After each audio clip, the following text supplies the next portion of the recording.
Hello everyone, welcome to the channel. I hope आप सब अच्छे होंगे। जैसा कि आप जानते हैं कि हम लोग इस चैनल पर एस्टेट की सीरीज के PYQs क्वेश्चंस को कवर कर रहे हैं। 2016 से लेके 2025 मीन्स till जुलाई तक पूछे गए हैं। ठीक है, उसी सीरीज के कंटिन्यूएशन में ये हमारी नेक्स्ट यूनिट है, यूनिट 3rd। और ये क्या है हमारे पास, लॉज ऑफ मोशन, और ये 11th क्लास की है। तो इस वाले लेक्चर में हम कवर करेंगे जो हमारे पास लॉज ऑफ मोशन में क्वेश्चंस पूछे गए हैं। तो इसमें क्या, तो ये हम एक पार्ट में कवर करने की कोशिश करेंगे, वरना अगर टाइम लेंदी हो जाता है, वीडियो का टाइम ज्यादा होता है, तो हम उसे नेक्स्ट क्लास में देखेंगे। ओके, चलो स्टार्ट करते हैं फिर। ये फर्स्ट क्वेश्चन है, ये पूछा गया है एस्टेट 2016 में। इसमें बोला गया है the weight of a person in a lift accelerating upward. ये क्या कह रहा है कि एक लिफ्ट है, वो अपवर्ड एक्सेलरेट कर रही है, तो पर्सन का वेट क्या होगा। ठीक है, ये जो हमारा टॉपिक लिया गया है, ये टॉपिक लिया गया है अपैरेंट वेट से, अपैरेंट वेट से, inertial and non inertial frame से। जैसा कि आपको पता है कि मैंने अभी अभी स्टार्ट किया यूट्यूब से, तो थोड़ा अरेंजमेंट में दिक्कत हो जाती है। तो आगे से लास्ट जो वीडियोज हैं उनमें थोड़ा स्पेस हमें कम मिला था, अब मैंने मैनेज किया है कि अपना स्पेस हमें पूरा मिले। ठीक है, तो चलो स्टार्ट करते हैं अपना क्वेश्चन। तो इसमें फर्स्ट पूछा गया वो जीरो होगा, फिर पूछा गया इंक्रीज होगा या डिक्रीज होगा, ये हमसे पूछा गया है, या रिमेन कांस्टेंट रहेगा। तो चलो फिर करते हैं क्वेश्चन। तो मान लो कि ये हमारे पास एक लिफ्ट है, ये क्या है हमारे पास, लिफ्ट। ठीक है, ये हमारे पास वेट मेजर करने के लिए रखा हुआ है, और इस पे ना ये एक आदमी खड़ा है। ठीक है, अब जो इस, मान लो इसका वेट हम मान लेते हैं, मतलब मास जो है, इस पर्सन का जो मास है वो m है। तो इस पे ग्रेविटेशन की वजह से जो डाउनवर्ड फोर्स लगेगा वो हमारे पास किसके इक्वल होगा, mg के इक्वल। और इसका जो रिएक्शन फोर्स लगेगा वो अपवर्ड लगेगा, वो हमारे पास क्या होगा, एन, वो हमने मान लिया कि एन है। और हमारी लिफ्ट है वो एक्सेलरेट कर रही है ऊपर की तरफ, तो ये हमारी एक्सेलरेशन की डायरेक्शन है। हमसे सॉरी, हमसे यहाँ पे यही पूछा गया है कि अगर वो ऊपर की तरफ एक्सेलरेट कर रही है तो हमारे पास अपैरेंट वेट क्या होगा। तो यहाँ पे जो हमारे पास अपैरेंट वेट आएगा वो कौन देगा, अपैरेंट वेट जो आएगा वो कौन रीड करेगा, वो किसके इक्वल होगा, वो एन की जो वैल्यू होगी वो हमारे पास किसके इक्वल होगी, अपैरेंट वेट के। चलो तो इसको हम क्या करते हैं, सॉल्व करते हैं। ओके, यहाँ पे जो हमारा जो ये स्केल रखा है ना, ये कौन सा वेट रीड करेगा, अपैरेंट वेट।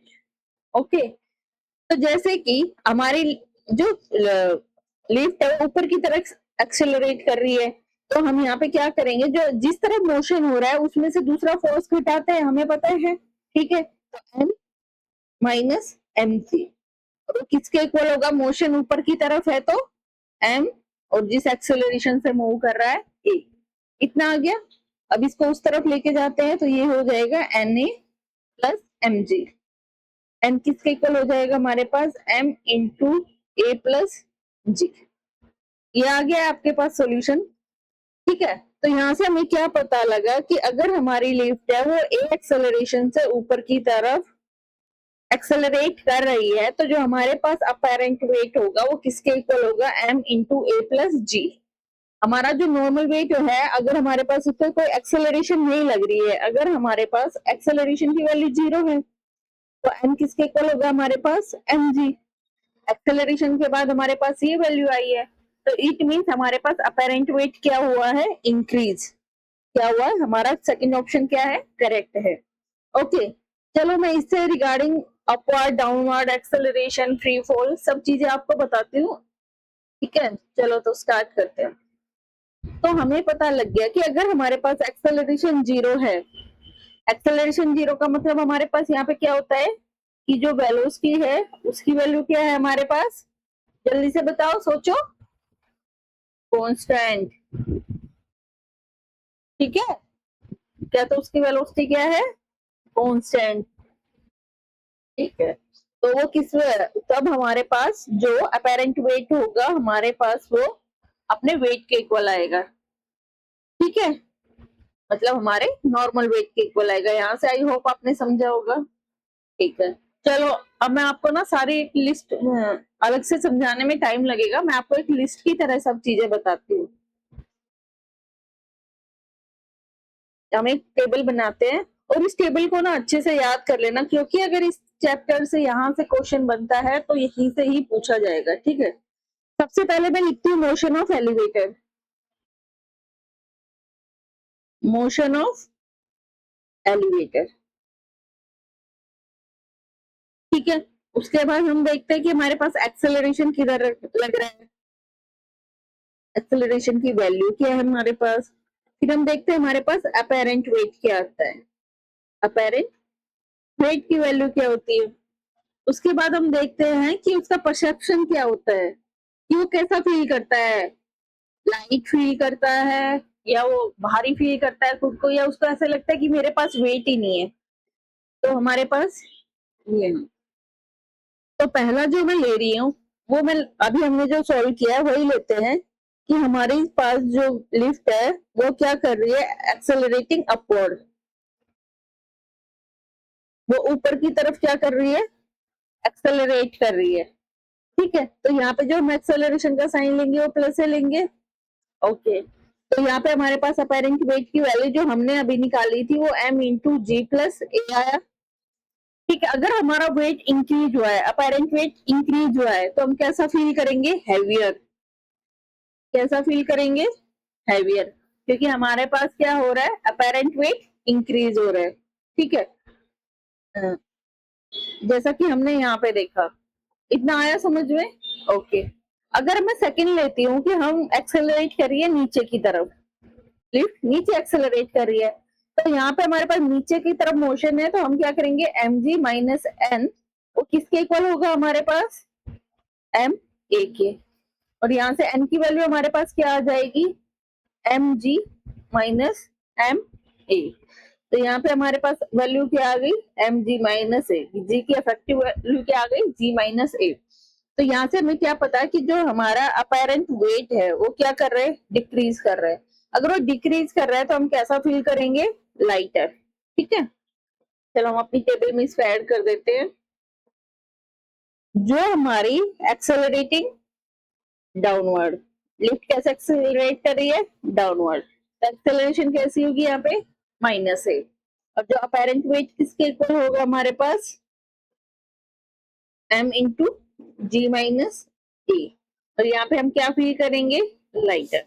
कितना समझ आ गया।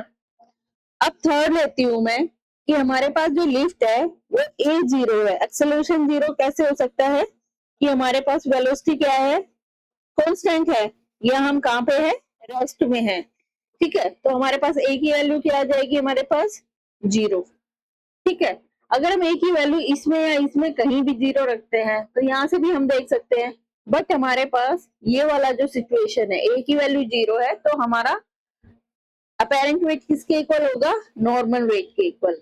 तो अपेरेंट वेट किसके इक्वल हो हमारे पास, नॉर्मल वेट के इक्वल, ओके। तो हम कैसा फील करेंगे, जो हमारा वेट है वही फील करेंगे, तो हम यहाँ पे नॉर्मल फील करेंगे, हमारे नॉर्मल वेट को फील करेंगे। आई होप आपको ये समझ आ रहा होगा। उसके बाद हम जाते हैं कि अगर हमारे पास क्या होता है, फ्री फॉल हो, एक कंडीशन हमारे पास फ्री फॉल की है, और फ्री फॉल की कंडीशन हमेशा इंपॉर्टेंट होती है, ठीक है। फ्री फॉल कब होगा, मान लो कि हमारी केबल है, हमने उसको काट दिया है, यहाँ पे जो एक्सेलरेशन लगेगा वो किसके इक्वल होगा हमारे पास, एक्सेलरेशन ड्यू टू ग्रेविटी के इक्वल। किस कंडीशन में, फ्री फॉल। हम मूवीज वगैरह में देखते हैं ना, लिफ्ट नीचे आ रही होती है, एकदम से वो टूट जाती है और शू सीधा नीचे जाती है ना। तो यहाँ पे पास अगर जी इसके इक्वल है तो एन हमारे पास किसके इक्वल हो जाएगा, अगर ए जी के इक्वल हो गया तो जीरो के, ठीक है। ये हमारी कैसी कंडीशन है, वेटलेसनेस। तो कई बार हमसे पूछा जा रहा है अगर हमारी लिफ्ट फ्री फॉल करती है तो हमारे पास हम कैसा फील करते हैं? तो हम वहाँ पे कोई वेट ही फील नहीं करते क्योंकि वहाँ पे हमारे पास अपैरेंट वेट की वैल्यू क्या होती है? 0 होती है। आई होप आपको ये समझ आया होगा। ये एन 0 कैसे आया मैं आपको लिख देती हूँ। ठीक है? G माइनस G, यहाँ से ये 0 आ गया। ओके? चलो चलते हैं अपने नेक्स्ट क्वेश्चन की तरफ। ये नेक्स्ट क्वेश्चन है 2016 में एक ही क्वेश्चन पूछा गया था। अब हमारा नेक्स्ट क्वेश्चन है, ये हमसे पूछा गया है 2018 में। चलो तो ये रहा एज द 2018 में। इसमें बोला है कि in the motion of A rocket physical quantity which is conserved is. इसमें पूछा है कि अगर हम मोशन पढ़ते हैं रॉकेट का तो फिजिकल क्वांटिटी कौन सी कंजर्व रहेगी। जो रॉकेट का कंसेप्ट है ना, ये खुद में ही बहुत इंपॉर्टेंट है। आपको इनके मेन पॉइंट याद भी होने चाहिए। अगर आप डिराइव भी नहीं कर पाते तो आपको याद होने चाहिए, वरना डेरिवेशन भी इसका इंपॉर्टेंट है क्योंकि जो इसके न्यूमेरिकल्स वगैरह हैं वो 2-3 फॉर्मूले से निकलते हैं। जो इसके खुद है वो मैं भी आपको बताऊंगी। ठीक है? तो आपको पता होना चाहिए, वो फॉर्मूला याद होना चाहिए और आपको इसका कंसेप्ट की समझ होनी चाहिए।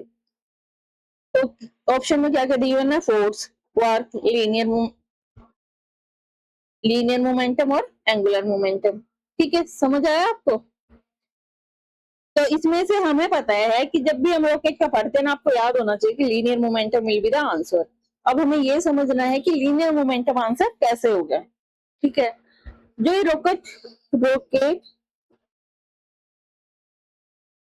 प्रोपल्शन का जो टॉपिक है, ये आपको पता है क्या है? लीनियर क्लासिकल एप्लीकेशन ही एक classical application of linear momentum. ठीक है? तो अब मैं आपको इसके बारे में थोड़ा सा बताती हूँ, रॉकेट के बारे में। जैसे कि मान लो ये हमारे पास क्या है? रॉकेट। यहाँ पे नोजल लगी हुई है, उससे ये क्या हो रहा है? ये गैस बाहर आ रही है इस डायरेक्शन में और रॉकेट किधर मूव कर रहा है? इधर। अब हमें पता है कि हमारे पास रॉकेट के अंदर चैम्बर होता है, उसमें क्या होता है? फ्यूल होता है। ठीक है? जैसे जैसे फ्यूल बर्न होता जाता है, तो जब इस चैम्बर में फ्यूल बर्न होने लगता है तो वो हाई प्रेशर पे होता है। ठीक है? तो यहाँ सॉरी, जैसे जैसे फ्यूल बर्न होता है वो हाई प्रेशर पे गैसेस क्रिएट करता है, तो वो गैसेस इस नोजल के थ्रू नीचे की तरफ बाहर आती हैं। अगर इन पे प्रेशर हाई है तो जो इनकी वेलोसिटी होती है वो भी बहुत ज्यादा होती है। तो गैसेज जो होती है वो डाउनवर्ड डायरेक्शन में लार्ज वेलोसिटी के साथ मूव करती हैं और रॉकेट अपवर्ड डायरेक्शन में मूव करता है। और यहाँ पे हमारे पास जो मास होता है ना, जब हम हमेशा पढ़ते हैं कि मास कांस्टेंट लेते हैं, मास कांस्टेंट लेते हैं, इस कंसेप्ट में हमारे पास जो मास होता है वो क्या होता है? डिक्रीज होता जाता है टाइम के साथ। जैसे जैसे मास यहाँ पे कंज्यूम होता जाएगा वो यहाँ पे गैसेस का प्रेशर क्रिएट करेगा और अपना वो बाहर निकलेंगी और अपना रॉकेट ऊपर की तरफ मूव करेगा। ठीक है? ठीक है, अब हम लीनियर मोमेंटम का कंसेप्ट देखते हैं कैसे इससे रिलेट करता है। ठीक है? तो देखो, जैसे हमारा लोकेट था, अगर मैं आपका आंसर तो सिंपल है कि लीनियर मोमेंटम कंजर्व रहेगा। अब मैं आपको बताती हूँ वो कैसे रहता है। तो जब हम जब हम रॉकेट है उस पर क्या हो रहा है? रॉकेट कैसे मूव कर रहा है? रॉकेट का जो मास है वो कंज्यूम हो रहा है। ठीक है? मास कंज्यूम होके क्या कर रहा है? हाई गैसेस वेलोसिटी की गैसेस बाहर निकलती हैं, हाई वेलोसिटी गैसेस बाहर निकलती हैं। ठीक है? जब वो बाहर निकलती हैं तो वो पुश करती है रॉकेट को ऊपर की तरफ मूव करने के लिए। ठीक है? तो हमारा रॉकेट क्या करता है? हाई वेलोसिटी गैसेस ऊपर की तरफ क्या करता है? मूव करता है। तो यहाँ पे हम देख रहे हैं कि हमारे पास कोई भी एक्सटर्नल फोर्स नहीं है। एफ एक्सटर्नल की वैल्यू क्या है? 0। हमारे पास कोई भी एक्सटर्नल फोर्स नहीं लग रहा है। जो भी यहाँ पे हमारे पास क्या है? इंटरनल फोर्सेस है। फोर्सेस हमारे पास यहाँ पे क्या लग रहे हैं? वो सब इंटरनल फोर्सेस है। और हमें पता है कि जब एफ एक्सटर्नल की वैल्यू 0 होती है तो जो लीनियर मोमेंटम होता है, लीनियर मोमेंटम, वो हमारे पास क्या रहता है? कंजर्व। लीनियर मोमेंटम हमारे पास क्या रहता है? कंजर्व।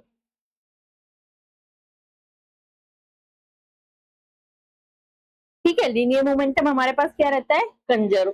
चलो मैं यहीं पे आपको एक कंसेप्ट और बताती हूँ, यहाँ पे आ गए हैं कि अगर हमारे पास एक्सटर्नल टॉर्क जीरो होता है तो हमारे पास क्या रहता है, एंगुलर मोमेंटम कंजर्व रहता है, एंगुलर मोमेंटम कंजर्व रहता है। ठीक है, तो यहाँ पे इतना समझ आया आपको। अगर अब मैं जानना चाहूँ कि हमारा पास लीनियर मोमेंटम, मैं आपको इनिशियल मोमेंटम, आज मेरे पास स्पेस है तो मैं आपको चीजें अच्छे से एक्सप्लेन कर सकती हूँ, और दिन स्पेस के चक्कर में ना मैं आपको ढंग से डिलीवर भी नहीं कर पा रही थी लेक्चर। चलो, तो अब हमारे पास लीनियर मोमेंटम है। अगर मैं बिफोर लॉन्च देखूं, अगर हमने लॉन्च नहीं किया है तो यहाँ पे हमारे पास क्या है, रॉकेट रेस्ट में है और वेलोसिटी हमारे पास, गैसेज हमारे पास है नहीं, तो गैसेज की वेलोसिटी क्या है, वो भी क्या है हमारे पास, जीरो है।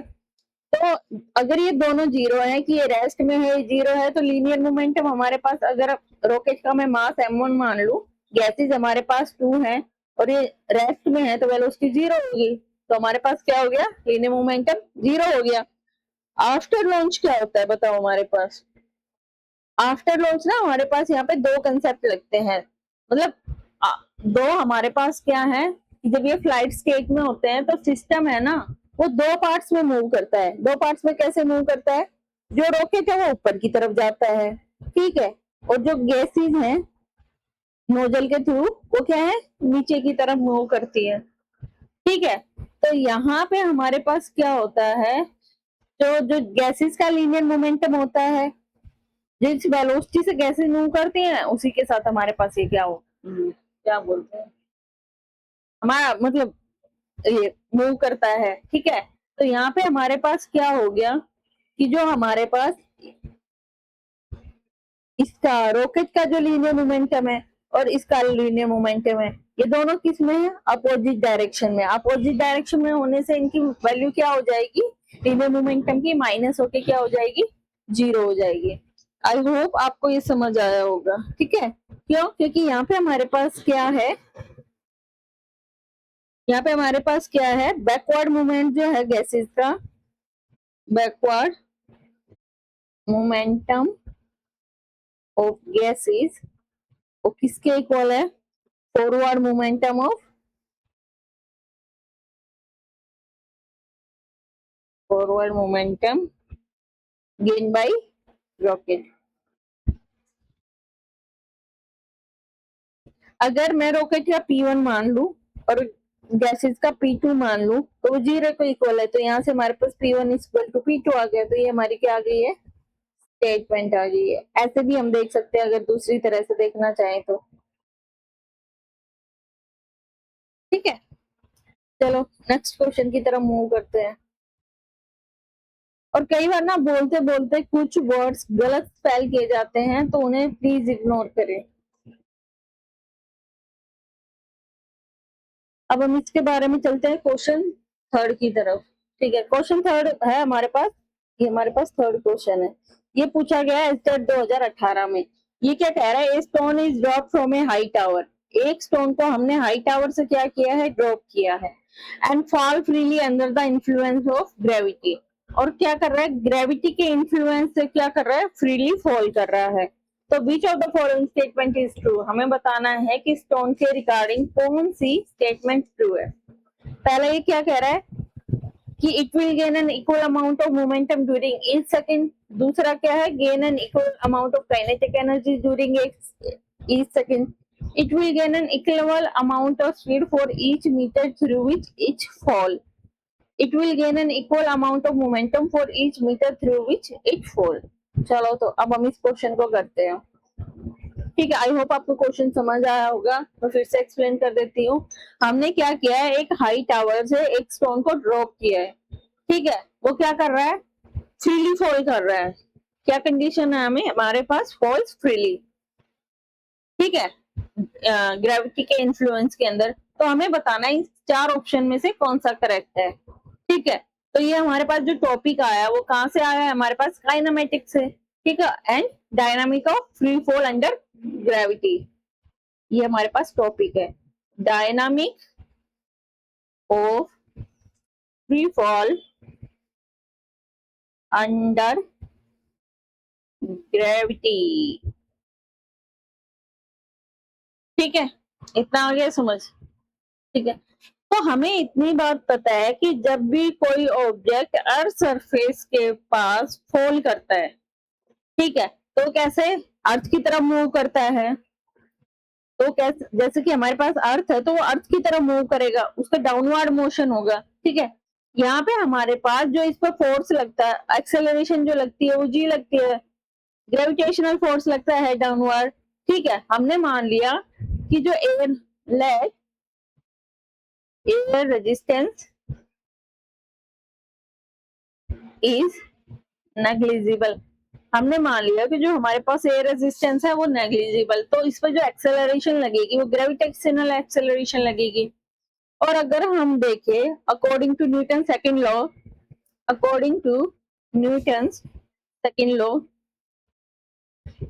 ऑफ मोशन, हमारे पास फोर्स किसके इक्वल होता है, चलो बताइए जल्दी से। ये तो हमें पता होना चाहिए, सबसे बेसिक चीज है। तो हमारे पास फोर्स किसके इक्वल होता है, rate of change of linear momentum. तो ये हमारे पास del B by del T के इक्वल हो गया। जो एक्सटर्नल फोर्स होता है वो हमारे पास इक्वल होता है rate of change of linear momentum. ठीक है, तो यहाँ पे हमारे पास मोशन कैसा हो रहा है, फ्री फॉल मोशन हो रहा है। इट मीन्स इस पर जो फोर्स लग रहा है वो ओनली ग्रेविटेशनल फोर्स लग रहा है। तो हमारे पास एफ की वैल्यू हमारे पास क्या हो गई, एम जी के इक्वल हो गई। ठीक है, अगर हम यहाँ से इस इक्वेशन से लिखते हैं तो del P is equal to F D T. F M G के इक्वल क्यों आया, क्योंकि फ्री फॉल की कंडीशन है, वहां पे ओनली जो एक्सेलरेशन या फोर्स लग रहा है वो ग्रेविटेशन की वजह से लग रहा है। ओके, तो डेल पी किसके इक्वल हो गया, हमारे पास एफ डी टी के इक्वल। अब हम क्या करते हैं, एफ की वैल्यू यहाँ से ये वैल्यू एफ की पुट कर देते हैं। तो डेल पी इक्वल टू क्या आ गया, M G into D T. आपको पता है मास क्या है पार्टिकल का, कांस्टेंट है। एक्सेलरेशन ड्यू टू ग्रेविटी है, कांस्टेंट है। तो जो फोर्स लग रहा है ये हमारे पास क्या आ गया है, कांस्टेंट। तो यहाँ से हमारे पास डेल पी किसके डायरेक्टली प्रोपोर्शनल होता है, डी टी के। मान लो अगर हमारे पास डी टी क्या है, 1 सेकेंड है, तो डेल पी हमारे पास किसके इक्वल होगा, अगर मैं वैल्यू रखूं तो ओनली एम जी के इक्वल होगा फ्रॉम इक्वेशन 1। अगर आप अच्छे से यहाँ से समझ जाओगे, वरना यहाँ पे देखो डेल पी हमारे पास डायरेक्टली, चलो पहले ऐसे करते हैं फिर मैं समझाती हूँ। तो इसके इक्वल हो गया। जब dt, जब हम 0 से 1 सेकंड गए तो हमारे पास इतना हो गया। 1 सेकंड से जब हम 2 सेकंड जाएंगे तो डेल पी भी हमारे पास फिर mg के इक्वल होगा, क्योंकि dt की वैल्यू तो यहाँ पे 1 सेकंड ही हो गई है ना। ठीक है, अब 2 सेकंड से हम 3 सेकंड जाएंगे तो डेल टी की वैल्यू हमारे पास क्या हो गई है, 1 सेकंड हो गई है। तो हम देख रहे हैं डेल पी हमारे पास हर सेकंड में किसके इक्वल आ रहा है, mg। तो यहाँ से हमें क्या पता लगा कि हर सेकंड में, और ये किसके कांस्टेंट के इक्वल आ रहा है। तो हमारे पास क्या मिला हमें,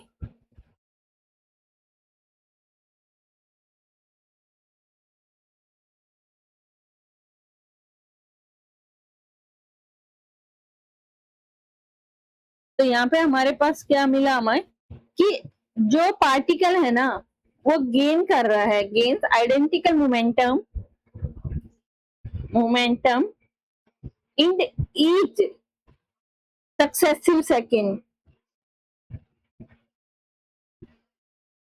अगर हम डेल टी लेके भी ना देखें तो 1 सेकंड पे हमारे पास क्या होगा, 1 सेकंड पे हमारे पास क्या होगा, इसकी वैल्यू mg होगी। 2 सेकंड पे 2 mg, 3 सेकंड पे 3 mg, 4 सेकंड पे 4 mg।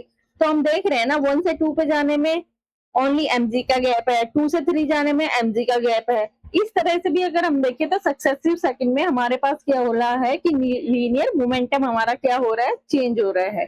ठीक है, तो हमारे पास यहाँ से ऑप्शन में जो करेक्ट ऑप्शन है वो कौन सा है, amount of momentum kinetic energy है। क्यों, क्योंकि क्या हो रहा है यहाँ पे डेल पी क्या है, डायरेक्टली प्रोपोर्शनल है डेल टी के। अगर मैं आपको यही चीज, अगर मैं आपको सेकंड इक्वेशन अगर सेकंड में बताती हूँ, जो सेकंड ऑप्शन है मैं इसको एनालाइज करके बताती हूँ आपको कि यहाँ पे आपको पता है कि जो काइनेटिक एनर्जी है वो हमारे पास डायरेक्टली प्रोपोर्शनल होती है v स्क्वायर के। आ गया समझ में। और यहाँ पे अगर हमारे पास v की वैल्यू हम लेते हैं तो जी टी के इक्वल आ जाएगी, v equal to U plus H T. अगर हम उसे ड्रॉप कर रहे हैं तो u हमारे पास 0 है, v equal to U plus G T. यहाँ पे g की वैल्यू है, ड्रॉप कर रहे हैं तो u 0 हो गया तो वही हमारे पास जी टी के इक्वल आ गया। ठीक है, तो यहाँ पे हमारे पास जो काइनेटिक एनर्जी है वो डायरेक्टली प्रोपोर्शनल किसके हो गई, टी स्क्वायर के हो गई। ठीक है, तो जैसे जैसे काइनेटिक एनर्जी इंक्रीज होगी, ठीक है, नहीं जैसे जैसे हम टाइम चेंज करेंगे तो काइनेटिक एनर्जी उसी वैल्यू से एनर्जी इंक्रीज होती चली जाएगी ज्यादा से। तो यहाँ पे हमारे पास डायरेक्टली प्रोपोर्शनल वाला केस नहीं आएगा। ठीक है, तो ये ऑप्शन तो हमारा रॉन्ग हो गया। अब हम तीसरे ऑप्शन को देखते हैं कि ऑप्शन में हमें क्या दे रखा है कि with respect to each metre, मतलब हमारे पास यहाँ पे डिस्टेंस दे रखा है। ठीक है, तो जैसे जैसे पार्टिकल क्या करता है कि पार्टिकल डिस्टेंस ट्रेवल करता है, जब हमारा पार्टिकल डिस्टेंस ट्रेवल करता है तो वहां पे उसकी क्या होती है, और क्या एक सेकेंड रुको, जैसे जैसे पार्टिकल स्पीड अप करता है, तो जैसे जैसे पार्टिकल स्पीड अप करेगा वैसे वैसे क्या होता है कि वो मोर डिस्टेंस ट्रेवल करता है। हमने क्या कहा कि हमारा स्पीड है वो इंक्रीज होता जा रहा है, इंक्रीज होता जा रहा है, इट मीन्स हमारा डिस्टेंस उतना ही ज्यादा ट्रेवल कर रहा है, वो उतना ही ज्यादा डिस्टेंस ट्रेवल कर रहा है। तो क्या करता है कि इसका वेलोसिटी से तो कोई रिलेशन नहीं बचा है अगर वो फ्री फॉल कर रहा है तो, क्योंकि डायरेक्शन हमारे पास सेम है। और गेन एंड, और फोर्थ ऑप्शन में क्या कहता है, equal amount of momentum for each metre. Fourth option में भी हमें मोमेंटम और मीटर का बता रखा है, तो सिंपल सी बात है तो गेन इन मोमेंटम तो बिल्कुल कांस्टेंट नहीं होगा हर मीटर के अंदर। ठीक है, क्योंकि यहाँ पे हम वेलोसिटी का कंसेप्ट लेते हैं डिस्टेंस के साथ। आई होप आपको ये समझ आया होगा। चलो मूव करते हैं नेक्स्ट क्वेश्चन की तरफ। ये है हमारा क्वेश्चन नंबर 4। ये है हमारा क्वेश्चन नंबर 4। ठीक है, इसमें क्या कह रहा है हमें कि ये 100 किलोग्राम रॉकेट, देखो रॉकेट का क्वेश्चन दोबारा आ गया ना, ए 100 kilogram rocket is set for a vertical firing. इसको हमने वर्टिकल फायरिंग के लिए रखा। एग्जॉस्ट वेलोसिटी की जो वैल्यू है वो 750 मीटर, पहले चलो वैल्यू लिखते हैं क्योंकि इसमें तो हमें न्यूमेरिकल करना होगा। तो मास की वैल्यू क्या है हमारे पास, 100 kg। ठीक है, जो ये हमारे पास मास की m की वैल्यू है वो m नोड पे है। ठीक है, अब जैसे जैसे टाइम इंक्रीज होगा, जैसे जैसे टाइम इंक्रीज होगा तो हमारा मास क्या है, घटता जाता है, घटता जाता है, मास घटता जाता है हमारा रॉकेट का। तो जब हम एम टी की वैल्यू के लिए फॉर्मूला निकालेंगे कि किसी टाइम पे टी जो है हमारा मास वो किसके इक्वल होगा, एम नोड में से हमें कुछ घटाना होगा। तो एम नोड में से हम क्या घटाएंगे, D M by D T. D M by D T हमारे पास क्या है, कांस्टेंट फ्यूल रेट कंजप्शन है हमारे पास, बर्न रेट, इसको हम क्या भी बोल लेते हैं, बर्न रेट। ये हमारे पास क्या होती है, constant fuel consumption, constant fuel consumption rate, consumption rate है ये हमारे, कंजप्शन एम रह गया। ठीक है, इनटू में जिस वेलोसिटी से हमारे पास हो रहा है डिक्रीज मास। ठीक है, कि मास हमारे पास टाइम के साथ, सॉरी वेलोसिटी नहीं, मास टाइम के साथ कितना डिक्रीज हो रहा है। तो हम देखते हैं कि जिस वेलोसिटी से गैसेज नीचे जा रही होती है, नीचे जा रही होती है, वो वेलोसिटी हमारे पास काफी हाई है और उसकी वैल्यू भी हमें गिवन है, तो हम उसको लिख लेते हैं, वीई से डिनोट करते हैं। ठीक है, और उसकी वैल्यू क्या है हमारे पास, 750 मीटर पर सेकेंड। ठीक है, अब इसको मास को हम, अगर हमें अगर आपको ये फॉर्मूला याद भी नहीं रहता है तो मैं इसे समझाने का बताती हूँ कि देखो यहाँ पे हमारे पास क्या है, ये मास क्वांटिटी है। ठीक है, ये मास है। ठीक है, अब अगर मुझे यह मास चाहिए तो मुझे टाइम बताना पड़ेगा कि कितने टाइम की हम बात कर रहे हैं। तो अगर हम यहाँ पे टाइम से मल्टीप्लाई कर देते हैं तो ये कैंसिल होते, ये भी मास आ गया डायमेंशंस के अकॉर्डिंग। ठीक है, अगर कभी भूल भी जाते हो, हमें इतना याद रहता है कि मास चेंज हो रहा है तो हमें कितना टाइम में हो रहा है यही देखेंगे ना। ठीक है, तो यहाँ पे इंटू टी, यहाँ पे एक हमारे पास फॉर्मूला यूज होता है। ठीक है, वो होता है हमारे पास एफ थ्रस्ट। एफ थ्रस्ट कि जो फोर्स हमारे पास किस पे लग रहा है, रॉकेट पे लग रहा है ऊपर की तरफ। ठीक है, ये किसके इक्वल होता है हमारे पास कि जिस वेलोसिटी से मूवमेंट हो रहा है, एस्केप वेलोसिटी जो है हमारे पास, मतलब सॉरी एग्जॉस्ट वेलोसिटी जो है हमारे पास, इनटू जो rate of change of mass हो रहा है। नेगेटिव साइन यहाँ पे क्या डिनोट कर रहा है कि मास है वो डिक्रीज हो रहा है टाइम के साथ। ठीक है, फिर इसने हमारे पास क्वेश्चन में क्या दे रखा है कि इफ एग्जॉस्ट वेलोसिटी जितना the fuel is consumed at the rate of इतना, जी इतना लिया है। The acceleration of the rocket after 10 second from projection. ठीक है भाई, चलो इसमें जो बोला है लिखते हैं। तो इसने dm/dt की वैल्यू हमारे पास क्या दे रखी है, 2 किलोग्राम पर सेकेंड। देखो मास पर यूनिट टाइम है तो इसकी यूनिट भी ऐसे ही होनी चाहिए, इसमें कोई मिस्टेक नहीं होनी चाहिए। ठीक है, इतना आ गया हमारे पास। ये हमारे पास बर्न रेट है। ठीक है, ये वैल्यूज हमें गिवन है, एक वैल्यू जो टाइम हमसे क्या पूछा है, 10 सेकेंड का। ठीक है, ये पैरामीटर वो पैरामीटर है जो हमसे गिवन है। ठीक है, ये फॉर्मूला इंपॉर्टेंट है, आपको याद होना चाहिए, ये फॉर्मूला भी इंपॉर्टेंट है, आपको याद होना चाहिए। ठीक है, चलो तब कैलकुलेट कैलकुलेट करते हैं। ये ले। इतना आ गया आपको समझ। ठीक है, तो मान लो ये हमारे पास, चलो यहाँ ड्रॉ करते हैं रॉकेट को। देखो ये कितना सुंदर सा रॉकेट है, ये अब जाएगा। इसरो में जाके तो लॉन्च नहीं कर पाई मैं, इसको यहीं पे लॉन्च कर देते हो आज। ये क्या हमारे पास रॉकेट, ये क्या निकल रही है, गैसेस। ठीक है, ये हमारे पास क्या निकल रही है, गैसेस। इस पर जो फोर्स लग रहे हैं वो फोर्स कौन से है। ठीक है, इसका जो वेट है डब्लू, वो लगेगा किस तरफ, वो लगेगा नीचे की तरफ। इतना तो आपको समझ आ गया होगा, आगे से मैं आपको एक कमी बताऊंगी। ये किसके इक्वल है, W is equal to M. दूसरा इस पर कौन सा फोर्स लग रहा है, ऊपर की तरफ, अब थ्रस्ट। अब थ्रस्ट फोर्स जो इस पे लग रहा है वो ये है। अब थ्रस्ट बोल रहे हैं, थ्रस्ट बोल दो, आई थिंक थ्रस्ट बोलना ही बेटर होगा। ठीक है, ये इधर लग रहा है, और इसका जो मूव किधर कर रहा है, ये ऊपर की तरफ। तो लिफ्ट वाले केस में भी बताया था, इधर एक्सेलरेशन। अगर ये ऊपर की तरफ मूव कर रहा है तो हम इसको कैसे लिखेंगे।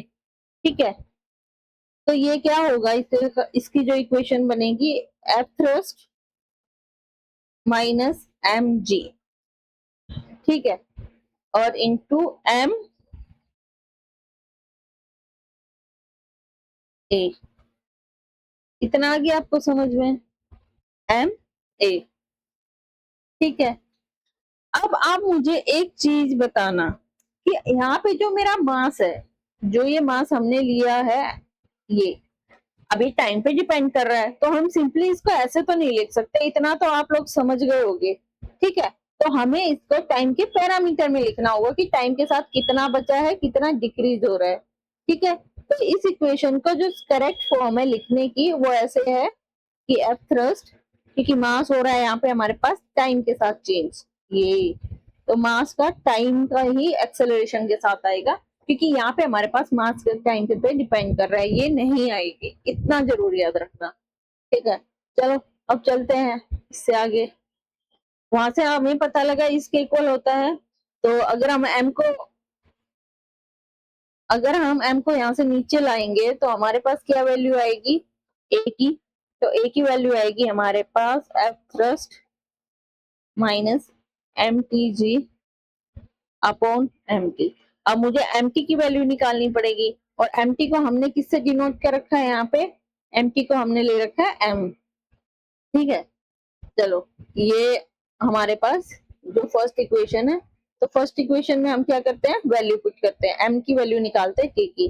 तो M T is equal to, M naught क्या है, इनिशियल मास कितना था हमारे पास, अगर आपको याद हो तो ये रहा एम नोड, 100 100 है, minus rate of change of constant fuel consumption या बर्न रेट हमारे पास क्या है, 2 kg, 2 इंटू 2। आगे इतना समझ में। और टाइम हमारे पास क्या पूछा गया है, 10 सेकेंड, तो multiply 10 and 10 to the 20 is equal to 80। ठीक है, हमारे पास मास कितना आ गया है यहाँ पे, 80। ठीक है, अब इसके बाद हम क्या चलते हैं, आगे चलते हैं। अब हमें यहाँ पे अब थ्रस्ट की वैल्यू भी चाहिए, तो यहाँ पे अब थ्रस्ट की वैल्यू भी निकाल लेते हैं। अब थ्रस्ट किसके इक्वल है, वीई। वेलोसिटी कितनी है हमारे पास, 750। ठीक है, इंटू dm/dt क्या है हमारे पास, -2। ठीक है, यहाँ पे ना हम क्या करते हैं, साइन को थोड़ी देर के लिए छोड़ देते हैं।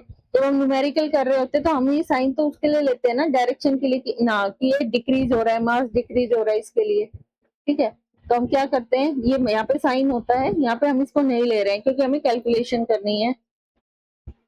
तो अरे तो इसको हम क्या कर रहे हैं, 2 लिख रहे हैं यहाँ पे, इंटू 2। तो ये हमारे पास क्या आ जाएगा, 1500। फोर्स है तो इसकी वैल्यू क्या आ गई, न्यूटन। ठीक है, आई होप आपको समझ आया होगा। और देखो आज हमारे पास स्पेस है ना, तो हम कितना फ्रीली पढ़ पा रहे हैं, वरना मुझ पे भी एक प्रेशर रहता है कि मैं कहाँ लिखूं।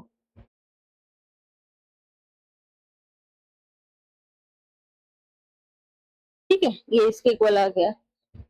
अब ये क्या कह रहा है कि हमारे पास जो अगर हम 10 सेकंड पे वेट को कैलकुलेट करते हैं, mtg, ठीक है, तो हमारे पास वो किसके इक्वल आएगा, ये हमारे पास मास तो आ गया, पर अब हमें क्या करना है कि इसकी वेट की वैल्यू निकालनी पड़ेगी, mtg इसकी, तो हम इसकी वैल्यू निकाल रहे हैं। ये हमने निकाल ली, ये रही, ये हमने निकाला, ये रहा। अब इसकी वैल्यू निकालेंगे, वो ये रही। ठीक है, मैं फॉर्मूला में सारी वैल्यूज निकाल रही हूँ। mtg 80 है, g हमारे पास 10 है, तो ये हमारे पास क्या आ गया, 800 न्यूटन। अब इन सब वैल्यूज को हम फॉर्मूला में पुट करते हैं, तो ये हमारे पास क्या है, 1500 माइनस ये किसके इक्वल है हमारे पास, mtg 800 और mt की वैल्यू है 80। तो यहाँ पे हमारे पास आएगा 700 अपॉन 80, 0 से 0, 8 8 जा 64, 6 64 पॉइंट है, 87 जा। ठीक है, फिर ये आएगी इसकी। ठीक है, तो ये हमारे पास आंसर आ गया। तो चलो हम देखते हैं हमारे पास आंसर क्या गिवन है, 8.75 मीटर पर सेकंड स्क्वायर। ये रहा, ये रहा। ठीक है, आगे इतना समझ। अब हमारा मोशन तो रॉकेट का अपवर्ड है, हमें पता है। ठीक है, जो एक्सेलरेशन इधर लग रही है डाउनवर्ड तो होगी नहीं, तो ये अपवर्ड है।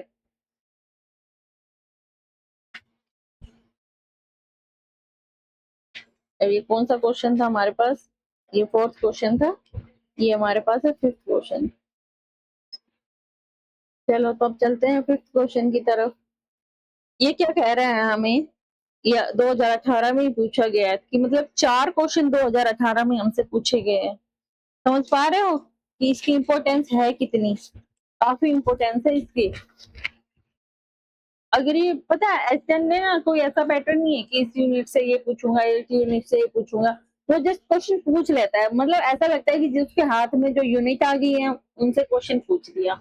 ये कई यूनिट है जो मोस्ट इंपोर्टेंट है, उसमें तो हर साल क्वेश्चन आते हैं, तो वो वाली मैं आपको नोट डाउन करवाऊंगी। ठीक है, उसके अलावा जो यूनिट से उन्हें क्वेश्चन मन किया वहां से पूछा। तो क्वेश्चन 5 है एस्टेट 2018। ठीक है, an empty plastic box of mass m is found to accelerate up with a rate of g by 6। ठीक है, ये रेट क्या है, g by 6 से अपवर्ड एक्सेलरेट करता है when placed deep inside water, जब हम उसको वाटर के अंदर रख देते हैं। How much mass of the strand should be put inside the box so that it may accelerate down through the rate g by 6। ये भी ये कह रहा है कि हम उसको बॉक्स के अंदर कैसे रख दें कि ये डाउन, मतलब सैंड का कितना वेट डालें कि वो नीचे एक्सेलरेट करे डाउन जी बाई 6 से। ठीक है, आप समझ पा रहे हो, तो चलो मैं आपको समझाती हूँ। ठीक है, ये हमारे पास मान लो क्या है, वाटर है। चलो डॉट डॉट डॉट से बना देते हैं। ये हमारे पास क्या है, वाटर है, केस 1 है ये हमारे पास।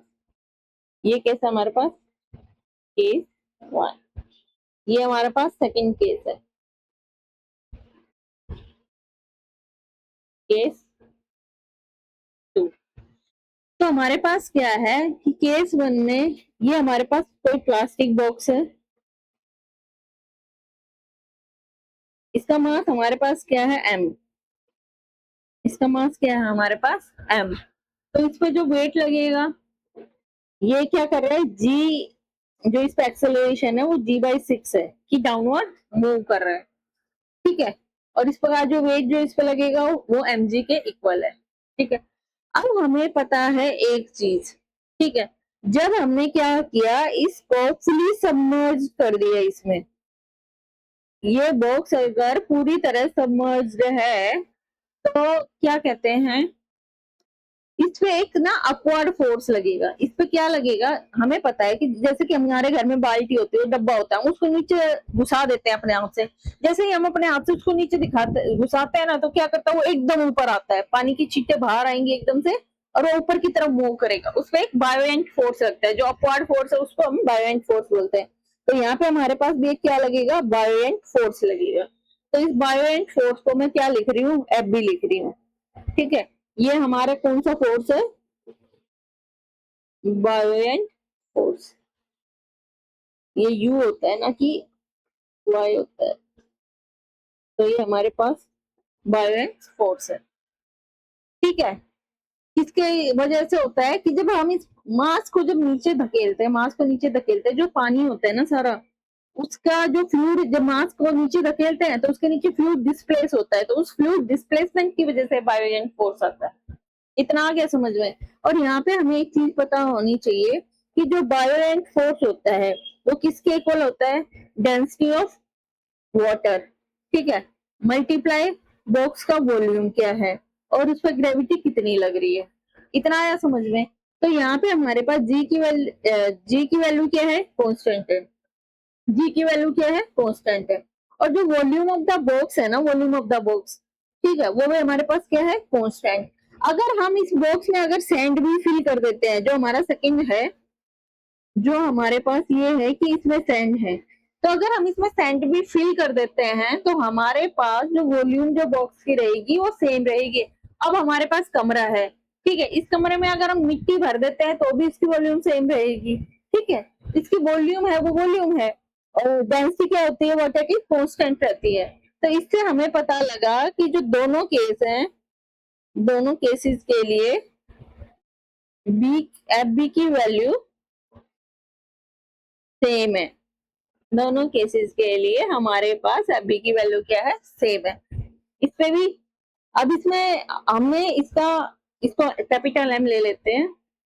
एक सेकेंड, ये जो हमारे पास है कैपिटल एम है, ठीक है, और स्मॉल एम सेंट का मास हम क्या ले लेते हैं, स्मॉल एम है, बॉक्स का है हमारे पास एम, तो ये क्या लगेगा, एम प्लस एम इंटू जी। ठीक है, और इस पे एफ बी क्या लगेगा हमारे पास, ये अपवर्ड फोर्स लगेगा। ठीक है, इतना आ गया समझ में। ठीक है, यहाँ पे अभी हमारे पास सेम क्या है, क्योंकि हमारे पास rho water, volume of the box और जी क्या है हमारे पास, कांस्टेंट है। अगर हम वॉल्यूम ऑफ द बॉक्स में अगर सैंड ऐड कर देते हैं तो भी वो चेंज नहीं होता है। और जो हमारे पास ये रूल दिया गया है, ये किसकी वजह से, ये कौन सा प्रिंसिपल है हमारे पास, आर्किमेड्स प्रिंसिपल। ये बहुत इंपॉर्टेंट प्रिंसिपल है, इस पे हमेशा एक क्वेश्चन मिलेगा आपको पेपर में, इस तरह से या उस तरह से, जैसे भी डायरेक्ट ना होके इनडायरेक्ट वे में। ये चीजें आपको समझ आ गई है। ठीक है, अब मैं इन केसेस के लिए वैल्यू लिखती हूँ। ठीक है, इतना रख लेते हैं इसको ताकि इजीली कैलकुलेट कर पाए। व्हाइट पेन यूज करते हैं अब की बार। ठीक है, तो चलो पहले ये केस वन है, ये केस वन है, और ये कौन सा है, केस टू है। इसमें हमारे पास बॉक्स में स्टैंड है। ठीक है, और यहाँ पे हमारे पास जो एक्सेलरेशन है, हमें क्या बोला गया, ऊपर की तरफ होनी चाहिए, जी बाय 6 है। ठीक है, तो चलो फर्स्ट केस के लिए, केस वन के लिए अगर हम फ्री बॉडी डायग्राम की मतलब ये फोर्स को कैलकुलेट करते हैं तो हमारे पास वैल्यू क्या आएगी, बायो एंड फोर्स हमारे पास एफ बी। ठीक है, ऊपर की, ठीक है, बायो एंड फोर्स क्या हमारे पास, एक सेकेंड रुकना, शायद ये ऊपर जा रहा है, एक सेकेंड रुकना। An empty box of mass m is found to accelerate up, पहले वाला एक्सेलरेट अप हो रहा है, मैं भी सोचूं कि दिमाग में तो इस हिसाब से तो ऊपर जाना चाहिए, आप लोग भी बताते नहीं हो। और ये वाला क्या है, ये जाएगा डाउनवर्ड, इसका मोशन कैसा है, डाउन, क्योंकि जब हम नीचे दबाएंगे तो ऊपर की तरफ ही तो जाएगा। अब हमें ये बताना है कि हम मतलब क्या कर दे, कितना मास का सैंड ऐड कर दे कि नीचे की तरफ जाने लगे। ऑब्वियसली माइंड भी ये होना चाहिए, पता नहीं मैंने कैसे गलत रख दिया। अगर मास ऐड करेंगे तो नीचे जाएगा ना, अगर मास कम होगा तो ऊपर जाएगा, सिंपल सी बात। ओके, तो F B minus M G is equal to M into G by 6। ठीक है, अब हम केस 2 के लिए वैल्यू लिखें तो अब ये नीचे की तरफ है, तो m plus m into G minus F B is equal to M G by 6। इतना आया आपको समझ में? ठीक है, तो चलो अब आगे चल। अरे फिर से गलती कर दी, गलती पे गलती। यहाँ पे मास कितना m प्लस m है, m plus m into G by 6। ठीक है, चलो अब हमने अपनी वैल्यू लिख ली, अब हम इसको नेक्स्ट सीट पे आराम से कैलकुलेट करते हैं। चलो तो कैलकुलेशन करो अब इसकी। अगर मेरे पास एफ बी की वैल्यू सेम है तो मैं फर्स्ट इक्वेशन में से यहाँ से एफ बी की वैल्यू निकालती हूँ और उधर की तरफ मैं इसको ऐड कर लिख दूंगी, सेकंड केस में इसको पुट कर दूंगी। ठीक है, तो यहाँ पे हमारे पास जी बाहर आएगा, तो हमारे पास m बाई 6 प्लस m बचा।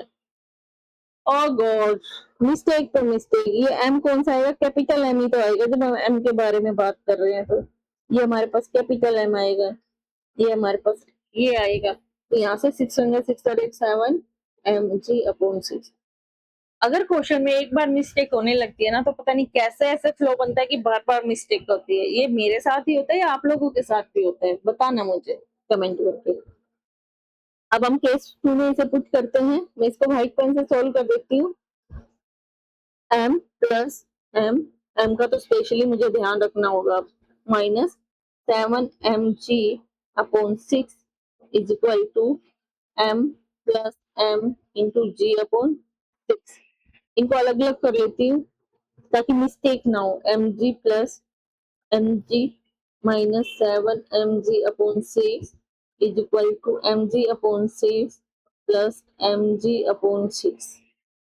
ठीक है, ओके, तो कैपिटल एम जी को एक तरफ लो, ये सारे कैपिटल एम जी है। M ji